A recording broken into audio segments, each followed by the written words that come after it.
sa DepEd Central Office po ba, paano nyo po ba tinitignan ito pong sunod-sunod na mga insidente sa mga eskwelahan?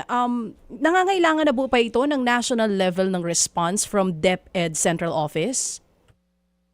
Sa totoo lang, DJ Chacha, yung si Sec Angara po nagbigay na po ng directive sa Executive Committee na maglabas ng direktiba po sa pagpapaigting ng security, yung safety ng school, at of course yung pagpapatupad ng strengthen yung pagpapatupad ng child protection policy at saka yung ating anti-bullying law.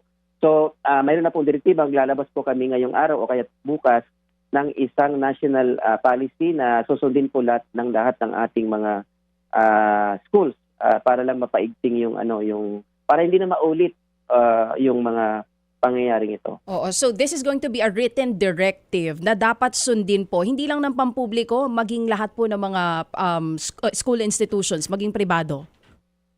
Tama po yan.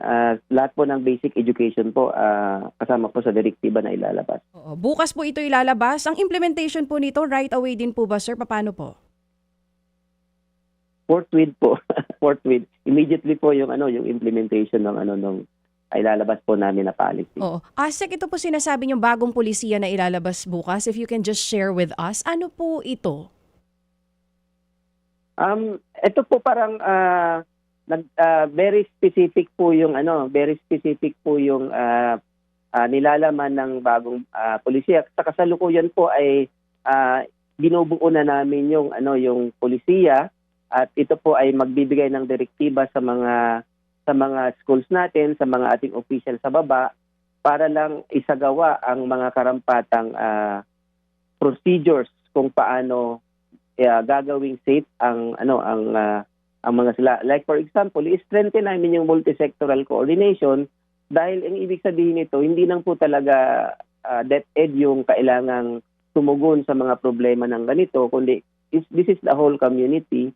At dito po, i-emphasize namin ang importante na dapat gawing seryoso yung pag-i-implement ng anti-bullying policies at child protection policy, at yung i-involve namin deeply yung parents. Kasi siguro naman, dito, dahil mga minor ito, kailangan po talaga ang parent po ay isa sa mga active na nagisiguro na yung coordination between the family and then the school and the community ay vibrant po.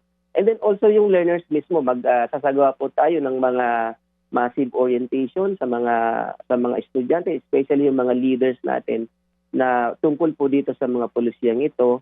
At of course, yung magkakandak po tayo ng school safety audit sa nationwide para lang makita, like yung nangyari doon sa school na to, nakita na mayroong konting kahinaan yung fencing nung school. So kaya agarang nag-utos po ang ating kalihim, sa utos din ng ating presidente na siguraduhin maayos po yung mag-fencing at saka yung security perimeters ng ating mga school. Mga kapatid, patuloy po kayong tumutok sa 105.9 True FM para sa totoong balita, impormasyon, music and entertainment. Mag-subscribe sa aming YouTube channel at podcast, at sundan nyo kami sa Facebook, Instagram, X at TikTok sa True Network PH. Bisitahin din po ang aming official website, truefm.ph. At panoorin din kami sa True TV Signal, Channel 19. Kami po ang 105.9 True FM. Laging true sa'yo, kapatid. Ito tayo sa totoo, tunay at tapat.